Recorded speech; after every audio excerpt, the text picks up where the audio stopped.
This is Earl Nightingale. The purpose of this recording is to tell you about and try to condense one of the most amazing books ever written, Think and Grow Rich by Napoleon Hill. Without question, this single book has had a greater influence on the lives, accomplishments, and fortunes of more individuals than any other work of its kind. All over the free world, there are literally thousands of successful men in all lines of work who are where they are today because they once picked up and bought a copy of Think and Grow Rich, and they'll be quick to tell you so. I first discovered this remarkable book in the fall of 1949. It was of enormous help to me. It helped me decide once and for all how I was to accomplish my goal.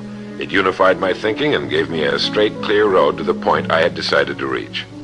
One of my closest friends found the book several years ago and stayed home for 3 days reading and digesting its material, and he then went on to reach the top in his industry.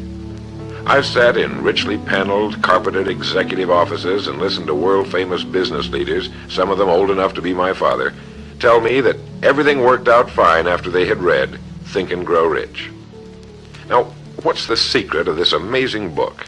Why has this book, out of all the thousands of self-help books, remained the one towering giant? I think to understand this, you have to know Napoleon Hill as I do. He certainly was not the first man to be appalled at the poverty and seemingly endless struggle and lack of direction he saw about him as a boy and as a young man, nor was he the first to write on the subject. But he possessed two unique, highly developed abilities seldom found in one man. The first was in the manner in which he approached his subject. Napoleon Hill went after the answers to achievement in the same way a scientist seeks to open to the light of reason a secret of nature. He went after the solution to accomplishment in the same way Thomas Edison discovered the solution to the electric light, relentlessly, indefatigably, implacably, until the truth, which had been there all the time, was revealed to him. His second important ability was the knack or skill of writing about his findings in such a way that it was instantly understood intellectually, but what is perhaps even more important for this particular subject, understood emotionally as well. When the last page of Think and Grow Rich was read, the hand which put the book down on the table was a different hand. The man who then stood and walked out into the world was a different, a changed man. The suffocating, entangling webs of self-imposed frustration and indirection had fallen away, and now the way was clear. The man was now the possessor of the unique, unseen talent for turning dreams into reality, thoughts into things. So-called fate or the idle effects of exterior circumstances were no longer in command. He who had been a passenger was now, suddenly, the captain. To begin, we have to understand the simple truth, the principle or philosophy which lies as the supporting structure of this work. Unless whatever it is you build is based on truth, you will end with the entire structure fallen and scattered about you like the armor of Homer's ancient warriors. It simply cannot stand. It cannot withstand the test of time. The reason Think and Grow Rich has withstood the test of time is because it rests on the broad, clean foundation upon which may also be found every accomplishment of man. The clear, unchallengeable fact that everything begins with an idea. A philosophy based on the fact that riches of every kind begin with the state of mind, that one may start with nothing but thoughts, ideas, and organized plans.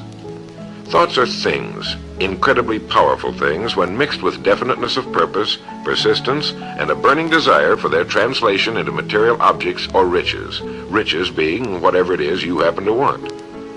Wise men have been saying this for centuries, and just recently Charles A. Cerami wrote, "The truth is that the human mind is as real an organism as any muscle in the body, but far greater in potential power, and like muscle fiber, it can be strengthened to lead on to unimagined conquests." So this, then, is the truth on which Think and Grow Rich is based. If you know what you want, and if you want it strongly enough to muster the kind of persistence that simply cannot be stopped, you will most certainly achieve it. By controlling your mind, you can control your destiny here on Earth. With this as our foundation, let's talk about Napoleon Hill's famous 13 proven steps to riches as found in his book Think and Grow Rich, remembering, of course, that riches are whatever it is you happen to want. And right here, let me make two important points. The first is that whenever you listen to this record, have a notebook handy and make notes as we go along. The second is that this record was produced for your own personal use, to go with you on your own exciting journey. To play this record for a group will prove to be of only temporary help. Make sure you have your own personal copy to play again and again, particularly at those times when you may feel yourself getting off the track. And now, Napoleon Hill's famous 13 principles. You will notice that we have separated each principle by banding them on the record. In this way, you're given quick access to any particular principle to which you may wish to return for reference. The first principle, desire. Here is the starting point for all achievement, the first step toward riches. But it's right here that we so often run into a stumbling block. A person will say, I know what I desire, but can I get it? We'll get into this business of doubt later, but once and for all, let's clear up this point. This point of whether or not you can accomplish that which you desire with all your heart. I think it was best expressed by Emerson, who wrote, "There is nothing capricious in nature, and the implanting of a desire indicates that its gratification is in the constitution of the creature that feels it." In other words, you would not have the desire unless you were capable of its achievement. Each of us has a built-in governor, and our desires are modified by our abilities and leanings. Whatever it is that you desire with all your heart, understand once and for all that it can and should be yours. In Think and Grow Rich, Napoleon Hill cites example after example of why your burning desire is nothing more than an accurate picture of what you will one day become. So right here, firmly establish in your mind that which you desire more than anything else. For, as Helvetius put it, by annihilating the desires, you annihilate the mind. Every man without passions has within him no principle of action, nor motive to act. A good way to determine whether or not you really have a burning desire is to examine the way you go after it. If you go after that which you think you desire tentatively, timidly, in an attempt to play it safe, you don't have a burning desire at all. You can't get to second base if you keep one foot on first. But if you're willing to burn your bridges behind you and say once and for all, this is it, this is what I will do, and I will never retreat, I'll never go back, then you have the sort of desire that can only end in success. It takes that kind of resolve to be able to keep picking yourself up after the falls you're bound to take. The only people who don't make mistakes are those who never try anything. The timid feeders in the lagoon who never venture into the broad deep sea beyond. While these principles will work for anything you may want, a more harmonious home life, a more successful career, for our example, let's say your desire happens to be more money, to better care for your family and provide for your future years, to get your share of the prosperity that lies ahead. Napoleon Hill gives us 6 definite, practical steps to follow. 1. Fix in your mind the exact amount of money you desire. It is not sufficient merely to say, I want plenty of money. Be definite as to the amount. There's a psychological reason for definiteness, which will be described in a subsequent principle. Number 2, determine exactly what you intend to give in return for the money you desire. There's no such reality as something for nothing. 3, establish a definite date when you intend to possess the money you desire. And 4, create a definite plan for carrying out your desire and begin at once, whether you're ready or not, to put this plan into action. 5, write out a clear, concise statement of the amount of money you intend to acquire, name the time limit for its acquisition, state what you intend to give in return for the money, and describe clearly the plan through which you intend to accumulate it. 6, read your written statement aloud twice daily, once just before retiring at night and once after arising in the morning. As you read, see and feel and believe yourself already in possession of the money, or whatever your goal happens to be. It's important that you follow these instructions to the letter. Play this part of the record over until you have it down to your satisfaction, for this is by far the most important of the 13 principles, and this chapter of the book ends with these words. Through some strange and powerful principle of mental chemistry, which she has never divulged, nature wraps up in the impulse of strong desire that something which recognizes no such word as impossible and accepts no such reality as failure. The second principle is faith. You never would have even thought of your main desire unless faith were tugging at your mind. And if you find it difficult at times to have faith in yourself, you can be certain that you can have faith in these principles. Napoleon Hill writes, "Faith is a state of mind which may be induced or created by affirmation or repeated instructions to the subconscious mind through the principle of conscious autosuggestion." Conscious autosuggestion simply means a suggestion by yourself to yourself, just as an autobiography is a biography written by the person it's about. By getting a mental image of yourself already having accomplished your main desire over and over again, you will muster the faith you need. Faith is vital to accomplishment. The Emperor Napoleon once said, "All the scholastic scaffolding falls as a ruined edifice before one single word, faith." Pascal said, "Faith affirms many things respecting which the senses are silent, but nothing which they deny. It is superior to their testimony, but never opposed to it." Goethe said, "Epochs of faith are epochs of fruitfulness, but epochs of unbelief, however glittering, are barren of all permanent good." And as Schlegel put it, "In actual life, every great enterprise begins with and takes its first forward step in faith."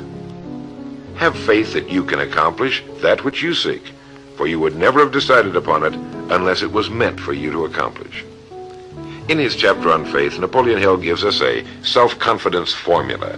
First, I know that I have the ability to achieve the object of my definite purpose in life, therefore I demand of myself persistent, continuous action toward its attainment, and I here and now promise to render such action. Second, I realize the dominant thoughts of my mind will eventually reproduce themselves in outward physical action and gradually transform themselves into physical reality. Therefore, I will concentrate my thoughts for 30 minutes daily upon the task of thinking of the person I intend to become, thereby creating in my mind a clear mental picture of that person. Third, I know through the principle of autosuggestion, any desire that I persistently hold in my mind will eventually seek expression through some practical means of attaining the object back of it. Therefore, I will devote 10 minutes daily to demanding of myself the development of self-confidence. Fourth, I have clearly written down a description of my definite chief aim in life, and I will never stop trying until I have developed sufficient self-confidence for its attainment. Fifth, I fully realize that no wealth or position can long endure unless built upon truth and justice. Therefore, I will engage in no transaction which does not benefit all whom it affects. I will succeed by attracting to myself the forces I wish to use and the cooperation of other people. I will induce others to serve me because of my willingness to serve others. I will eliminate hatred, envy, jealousy, selfishness, and cynicism by developing love for all humanity, because I know that a negative attitude toward others can never bring me success. I will cause others to believe in me because I will believe in them and in myself.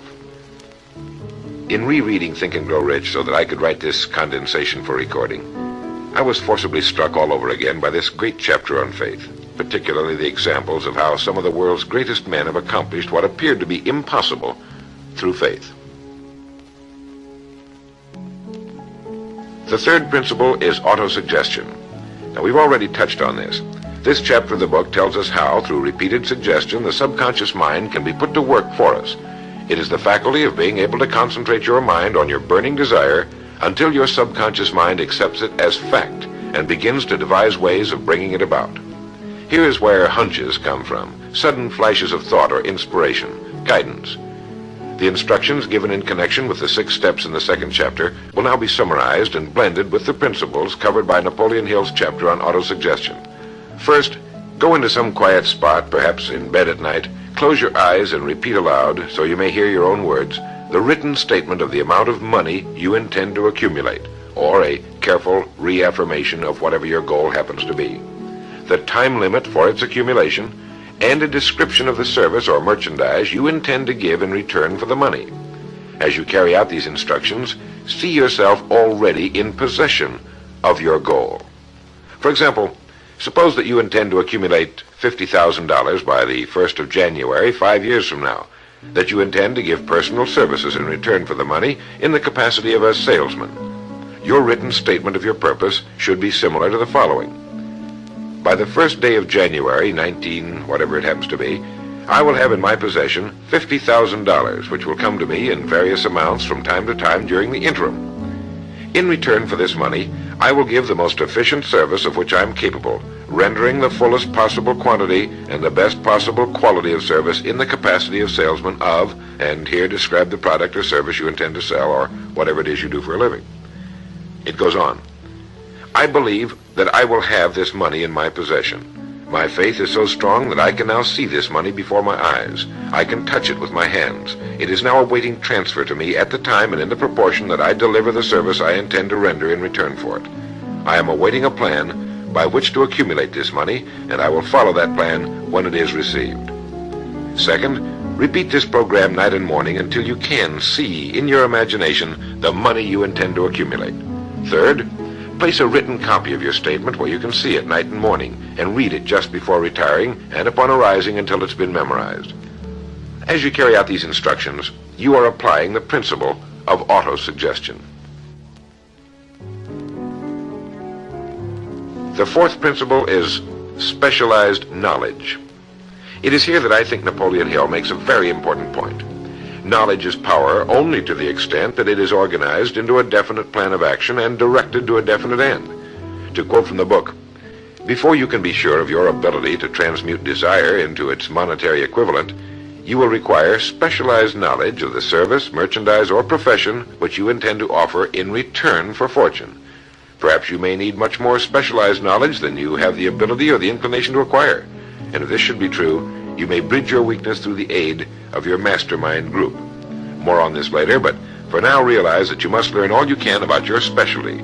Set aside a definite time every day for learning more about what it is you do for a living. Take the courses that are offered on your subject and associate with men who know your business well. The fifth principle is imagination. The imagination is literally the workshop wherein are fashioned all plans created by man. The impulse, the desire, is given shape, form, and action through the aid of the imaginative faculty of the mind. It has been said that man can create anything he can imagine. As Napoleon Hill says and teaches, whatever the mind of man can conceive and believe, it can achieve. Man's only limitation within reason lies in his development and use of his imagination and subsequent motivation to action. The great leaders of business, industry, finance, and the great artists, musicians, poets, and writers became great because they developed the power of self-motivation. Incidentally, one of the best books ever put together on this subject, if not the greatest, is Success Through Positive Mental Attitude by Napoleon Hill and W. Clement Stone.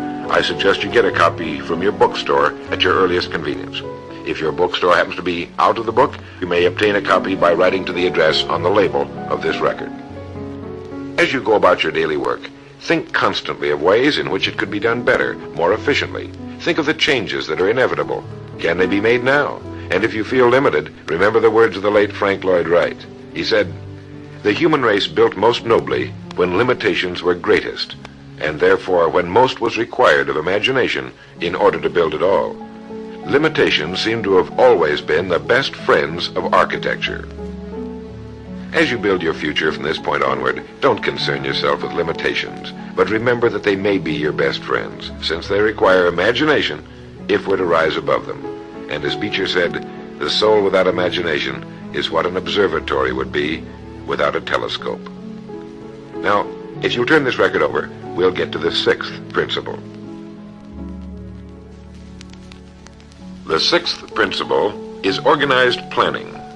You have decided on your desire, your goal. Now let's organize the plan for its accomplishment right on schedule. Let me quote again from Think and Grow Rich. You have learned that everything man creates or acquires begins in the form of desire. The desire is taken on the first lap of its journey from the abstract to the concrete in the workshop of the imagination, where plans for its transition are created and organized. Earlier, you were instructed to take 6 definite practical steps as your first move in translating the desire for whatever you want into its physical equivalent. One of these steps is the formation of a definite practical plan or plans through which this transformation may be made. 1. Ally yourself with one or more persons, a group of as many people as you may need for the creation and carrying out of your plan or plans for the accumulation of the money you've established as your goal. Making use of the Mastermind principle. This is important. 2. Before forming your Mastermind alliance, decide what advantages and benefits you may offer the individual members of your group in return for their cooperation. No one will work indefinitely without some form of compensation, although this may not always be in the form of money. 3. Arrange to meet with the members of your Mastermind group at least twice a week, and more often if possible, until you have jointly perfected the necessary plan or plans for the accomplishment of your goal. 4. Maintain perfect harmony between yourself and every member of your Mastermind group. Keep in mind these facts. First, you're engaged in an undertaking of major importance to you. To be sure of success, you must have plans which are faultless. Second, you must have the advantage of the experience, education, native ability, and imagination of other minds. This is in harmony with the methods followed by every person who has risen above the average. Work at this until you have a well-executed formal plan for reaching your objective. In this way, you're never confused or wondering what you should do next. Every morning you know exactly what you're going to do and why. It is in this chapter of Think and Grow Rich that Napoleon Hill gives us his 11 qualities of leadership. 1. Unwavering courage. 2. Self-control. 3. A keen sense of justice. 4. Definiteness of decision. 5. Definiteness of plans. 6. The habit of doing more than paid for. 7. A pleasing personality. 8. Sympathy and understanding. 9. Mastery of detail. 10. Willingness to assume full responsibility. And 11. Cooperation. The chapter on organized planning is one of the largest and most important in the book. It goes without saying that a man without a plan to follow is like a ship without a course. No place to go, with disaster a probability.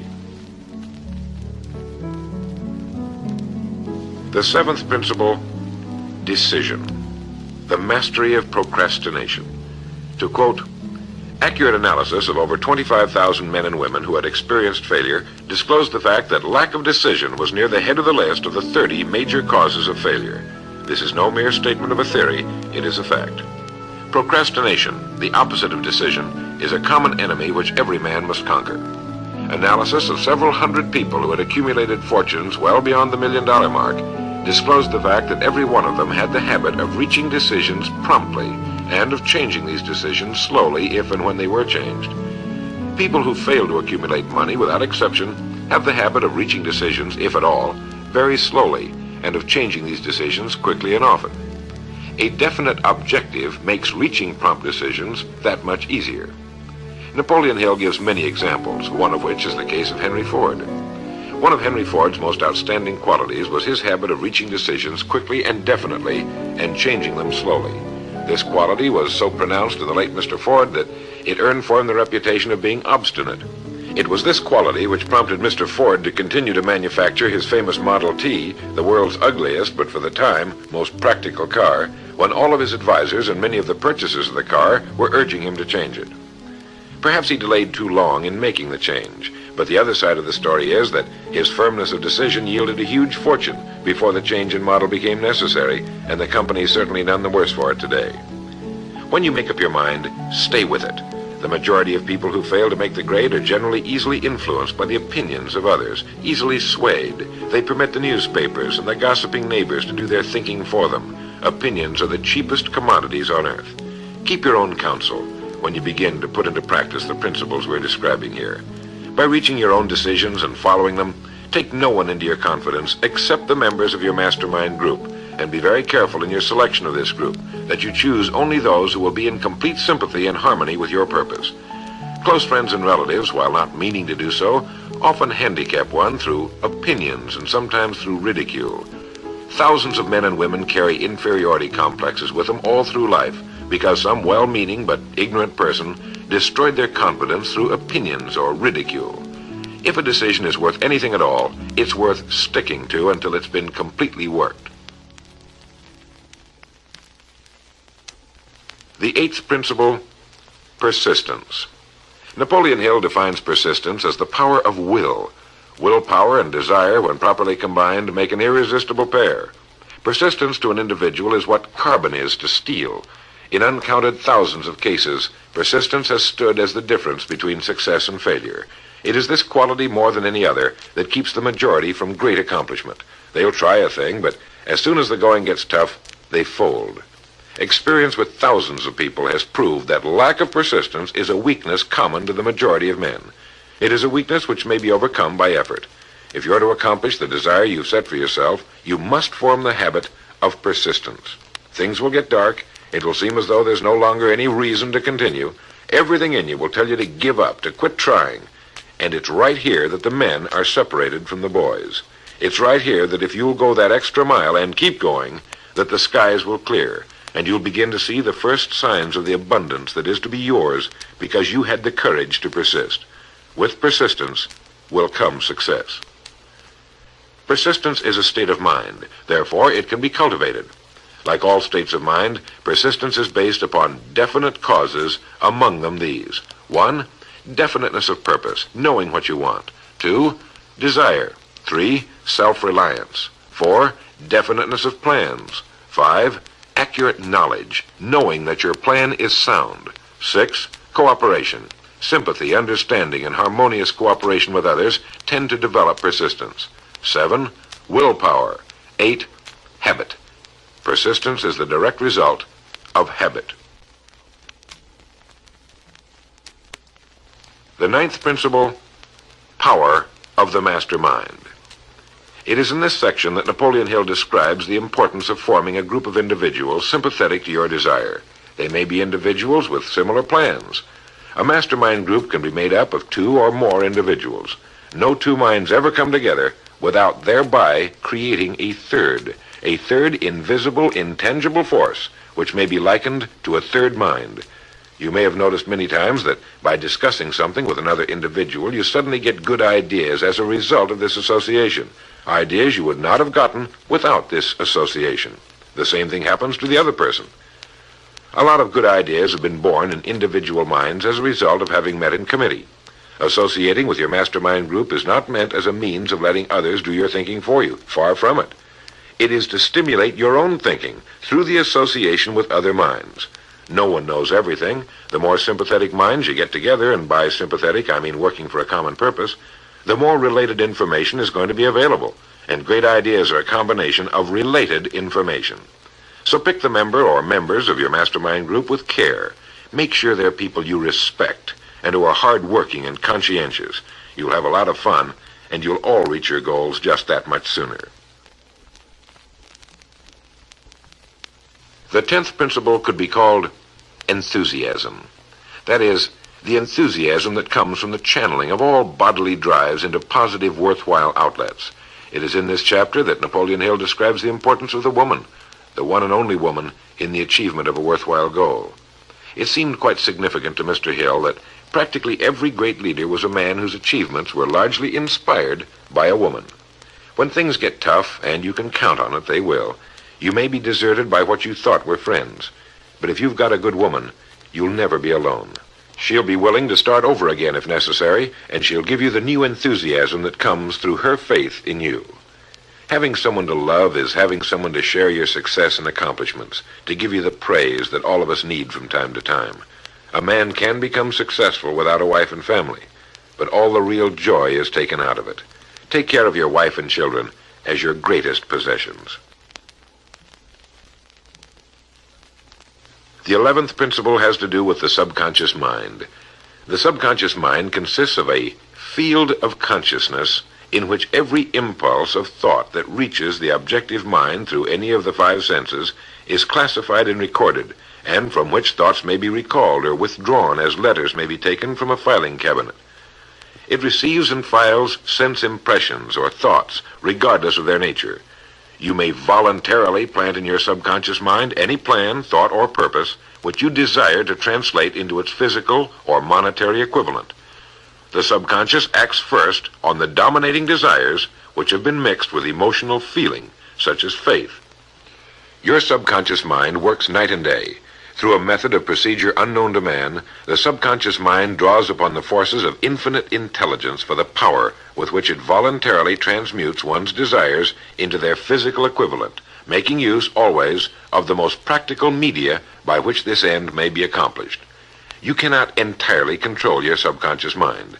but you can voluntarily hand over to it any plan, desire, or purpose which you wish transformed into concrete form.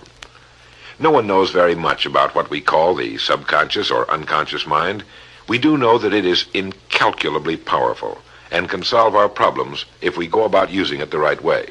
And the best way is to hold in your conscious mind as often as possible a clear picture of yourself already having accomplished your goal.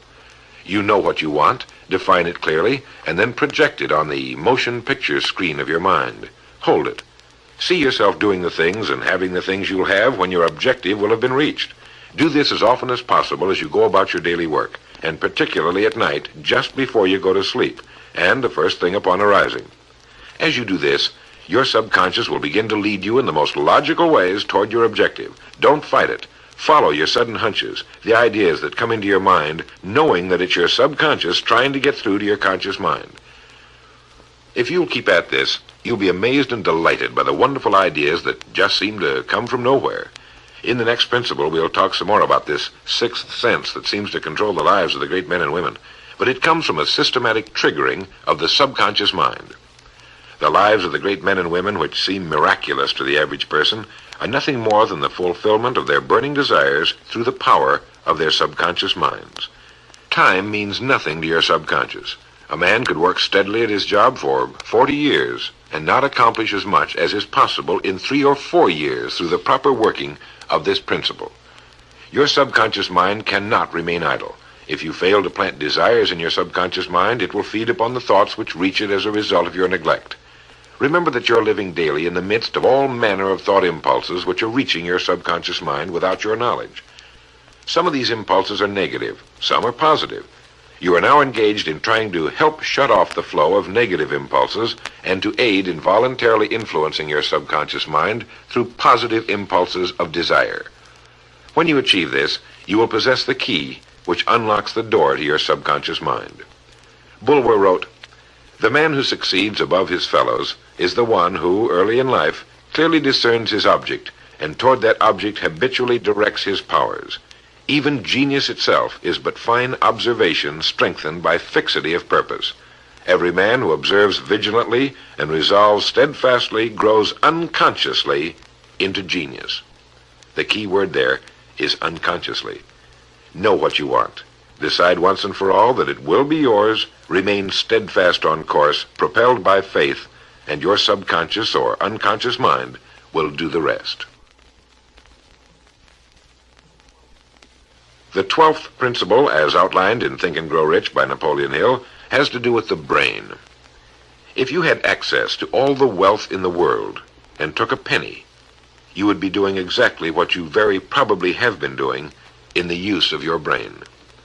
Nothing in the world is more pitiful than the misunderstanding by the average person of the power of his brain and the minds to which it is connected, the conscious and the subconscious.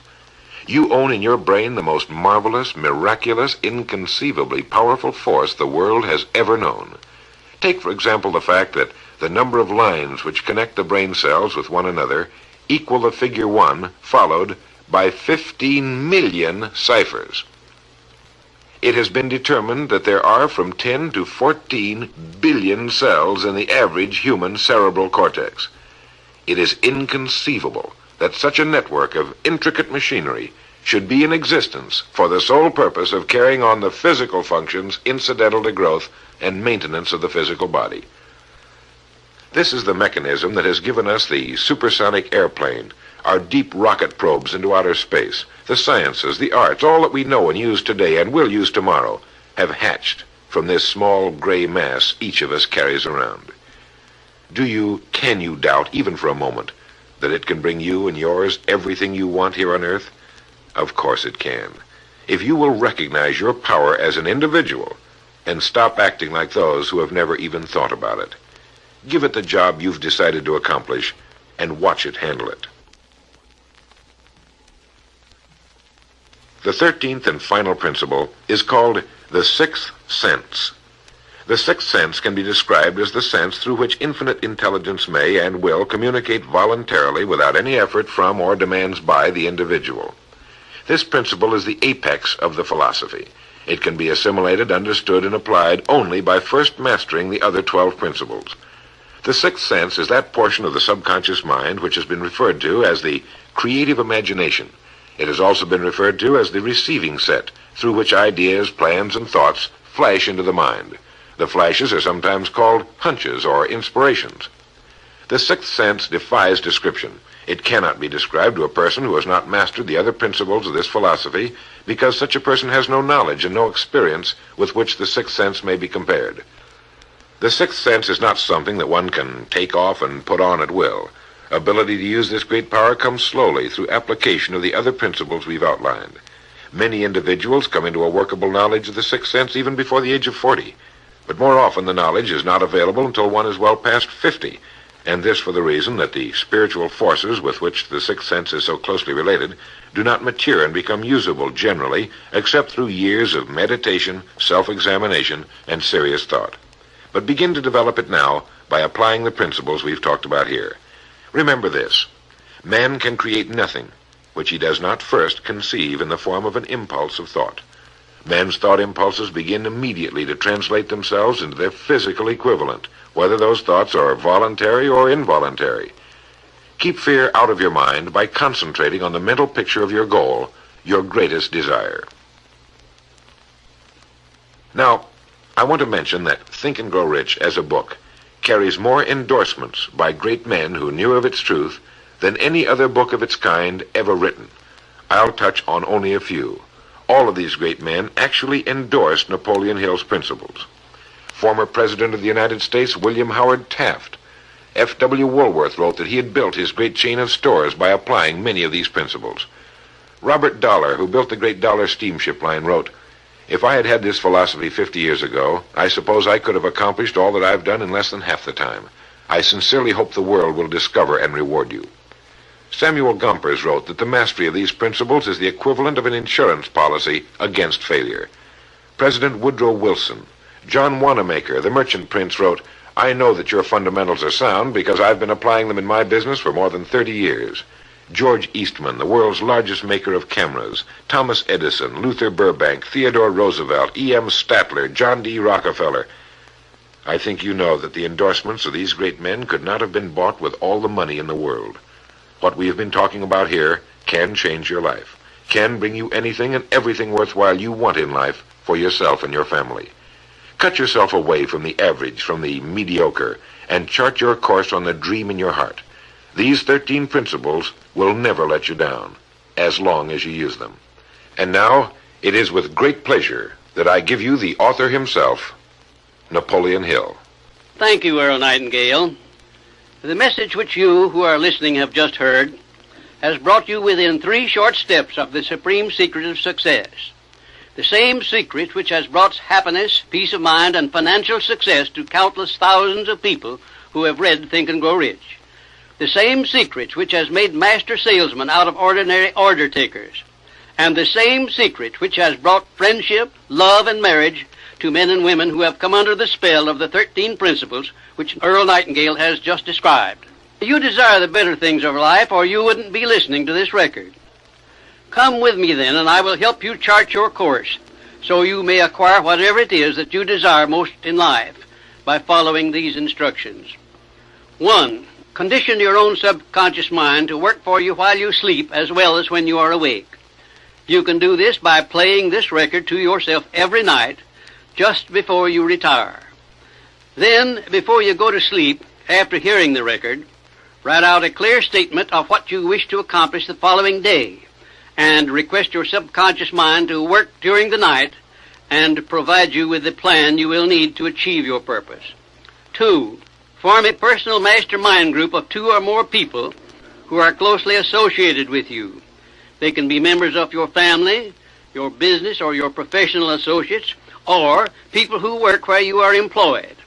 And play this record in their presence at least once a week.